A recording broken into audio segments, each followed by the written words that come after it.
ఇప్పుడే country delight యాప్ని download చేసుకోండి. Download the country delight app now.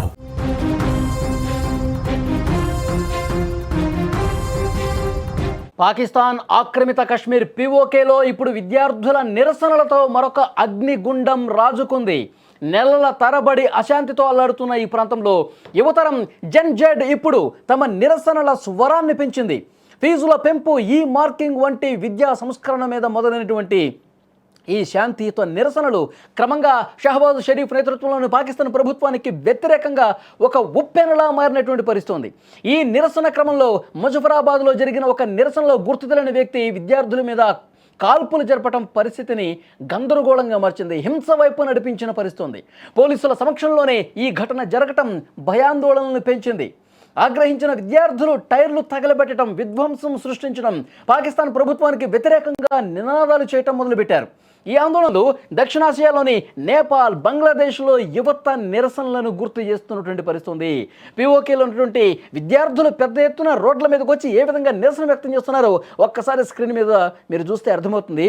గత కొన్ని రోజులుగా అక్కడ ఆందోళనలు జరుగుతూనే ఉన్నాయి. కానీ ఇప్పుడు జరుగుతున్నటువంటి ఆందోళన, ఇప్పుడు చేస్తున్నటువంటి నిరసన వేరే లెవెల్లో జరుగుతున్నటువంటి పరిస్థితి ఉంది. ఎందుకంటే పెద్ద ఎత్తున అక్కడ ఉద్యమాలను అణిచివేసేటువంటి పరిస్థితి కనిపిస్తుంది. పెద్ద ఎత్తున బలగాల్ని మోహరించి రోడ్ల మీదకి ఎవరు రావద్దని చెప్పి చేస్తూ ఉన్నారు. కానీ అంతకు మించి రోడ్ల మీదకి వచ్చి ఆందోళన చేస్తున్నారు. ఎందుకంటే అక్కడ విద్యార్థులకి వ్యతిరేకంగా కార్యక్రమాలు జరుగుతూ ఉన్నాయి. ప్రభుత్వం కనీసం పట్టించుకోవట్లేదు. ఈ మార్కింగ్ వ్యవస్థ అసలు బాగాలేదు. ఎందుకంటే సెమిస్టర్ పరీక్షలు రాసిన తర్వాత ఆ ఫలితాలు వచ్చిన తర్వాత నిరసన ఇంకా ఎక్కువైంది.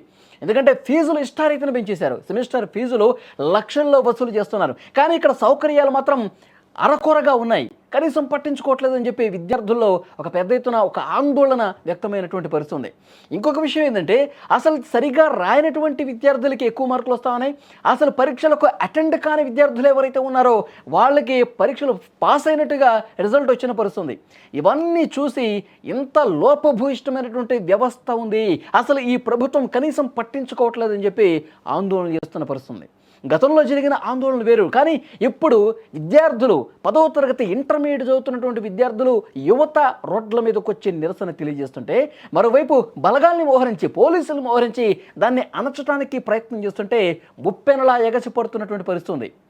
ఈ విద్యార్థుల నిరసనలు ముజఫరాబాద్లో ఒక విశ్వవిద్యాలయంలో ప్రారంభమైందండి. ఫీజుల పెంపు కావచ్చు, మెరుగైన సౌకర్యాల డిమాండ్తో స్టార్ట్ అయితే అది అంతకంతకు పెరుగుతోంది. విశ్వవిద్యాలయంలో రాజకీయపరమైనటువంటి కార్యకలాపాలని నిషేధించడం ఇంకా ఈ నిరసన పెరగడానికి కారణమైంది. గత జనవరిలో కూడా సెమిస్టర్ ఫీజులు లక్షల రూపాయలు వసూలు చేశారని విద్యార్థులు ఆరోపించారు. బోధనా సిబ్బంది కూడా బకాయి పడిన జీతాల కోసం నిరసన తెలియజేశారు. ఒక విద్యార్థులే కాదు, వాళ్ళకి పాఠాలు చెప్పే ఉపాధ్యాయులు, అధ్యాపకులు కూడా రోడ్ల మీదకి వచ్చి విద్యార్థులతో కలిసి ఆందోళన చేస్తున్నారంటే పరిస్థితి ఎట్లా ఉందో అర్థం చేసుకోవచ్చు. ఇంటర్మీడియట్ విద్యార్థులు ఈ కొత్తగా వచ్చినటువంటి ఈ మార్కింగ్ డిజిటల్ అసెస్మెంట్ సిస్టమ్ని తీవ్రంగా వ్యతిరేకిస్తూ ఆందోళన చేస్తున్నారు. అక్టోబర్ 30న ఇంటర్మీడియట్ ఫలితాలు వచ్చిన తర్వాత తక్కువ మార్కులు వచ్చినాయని చెప్పి ఇంతకుముందు నేను చెప్పినట్టు కొంతమంది పరీక్షలు రాయకపోయినా పాస్ అయినట్టుగా చెప్తా. అంటే ఇక్కడ వ్యవస్థ ఏ విధంగా అవినీతిలో కూరుకుపోయింది. ఇక్కడ ఎవరైతే బాగా చదివే విద్యార్థులు ఉన్నారో, ఎవరైతే మెరిట్ స్టూడెంట్స్ ఉన్నారో వీళ్ళకి సంబంధించి పూర్తిగా వీళ్ళు అన్యాయానికి గురవుతూ ఉన్నారు. కాసులకు కక్కుర్తిపడి కొంతమంది అధికారులు కావచ్చు, ప్రజాప్రతినిధులు కావచ్చు ఒక పెద్ద ఎత్తున స్కామ్ చేశారని చెప్పి మాకు అనుమానం కలుగుతోంది. అవినీతి రాజ్యం వెళుతోంది. మాకు మంచి చదువు ఇవ్వండి, మాకు మంచి సౌకర్యాలు కల్పించండి అని చెప్పి ఈరోజు పెద్ద ఎత్తున ఆందోళన చేసిన పరిస్థితి. అది కూడా పీఓకేలో ఆందోళనలు పెద్ద ఎత్తున రేగినటువంటి పరిస్థితి. బలగాల్ని మోహరించి విద్యార్థుల మీద లాఠీచార్జ్ చేయటం, తర్వాత బాష్పవాయు గోళాలు ప్రయోగించడం, కాల్పులు చేయటం, ఇలాంటివి చేస్తే ఉవ్వెత్తున ఎగిసిపడుతున్న అక్కడ విద్యార్థులు హెచ్చరిస్తున్న రోడ్ల మీద ఉండి మీరు ఇదే విధంగా పిచ్చి పిచ్చి వేషాలు వేసి మా ఉద్యమాన్ని, శాంతియుతంగా జరుగుతున్నటువంటి మా ఆందోళనని మీరు ఈ విధంగా తొక్కాలను చూస్తే, అణిచివేయాలని చూస్తే మరొక నేపాల్ అవుతుంది గుర్తుపెట్టుకోండి, మరొక బంగ్లాదేశ్ అవుతుంది గుర్తుపెట్టుకోండి, మరొక శ్రీలంక అవుతుంది గుర్తుపెట్టుకోండి అని చెప్పి అక్కడ పెద్ద ఎత్తున ఆందోళన చేస్తున్న విద్యార్థులు మాట్లాడుతున్న పరిస్థితి.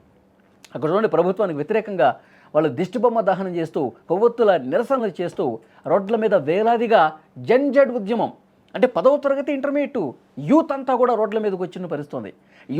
యువత తలుచుకుంటే, దేశ యువత తలుచుకుంటే పరిస్థితులు ఏ విధంగా ఉంటాయి? మొత్తం మొత్తం కూడా పాలకులు రోడ్ల మీదకి వచ్చి పాలకులు పూర్తిగా అసలు దేశాన్నే వదిలిపెట్టే పరిస్థితి వస్తుంది. బంగ్లాదేశ్లో అదే కదా జరిగింది. పాలకులు దేశం విడిచి పారిపోయే పరిస్థితి వచ్చింది. మొన్న నేపాల్లో జరిగిందేంటి, అక్కడ అధ్యక్షుడి భవనం కావచ్చు, ప్రధాని భవనం కావచ్చు, అన్నీ కూడా చుట్టుముట్టేసి నాశనం చేసిన పరిస్థితి ఉంది. అంటే వాళ్ళ ఆగ్రహం కట్టలు తెంచుకుంటే, యువత తలుచుకుంటే దేశాలు పూర్తిగా కూడా సంక్షోభంలో కూరుకునే పరిస్థితి ఉంటుంది. యువత ఆశలు ఆశయాలు అనుగుణంగా వాళ్ళకేం కావాలో, వాళ్ళ న్యాయమైనటువంటి డిమాండ్స్ ఏవైతే ఉన్నాయో వాటిని తీర్చకుండా వాళ్ళ ఉద్యమాన్ని అణిచివేయాలని చూస్తే పరిస్థితి అలాగే వస్తుంది.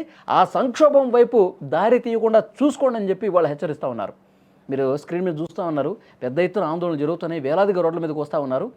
ఇది ఇంకా వాళ్ళ సమస్యలు పరిష్కారం దిశగా పాలకులు ఆలోచించకపోతే షెహబాజ్ షరీఫ్ ప్రభుత్వానికి ఇక నూకలు చెల్లినట్లే అని చెప్పి వాళ్ళు డిమాండ్ చేస్తున్నటువంటి పరిస్థితి. వాళ్ళ సమస్యల పరిష్కారం కోసం పెద్ద ఎత్తున ఆందోళనలు ఇంకా తీవ్ర రూపం దాల్చే పరిస్థితి కనిపిస్తుంది. ఆ విజువల్స్ చూస్తే అదే అర్థమవుతోంది.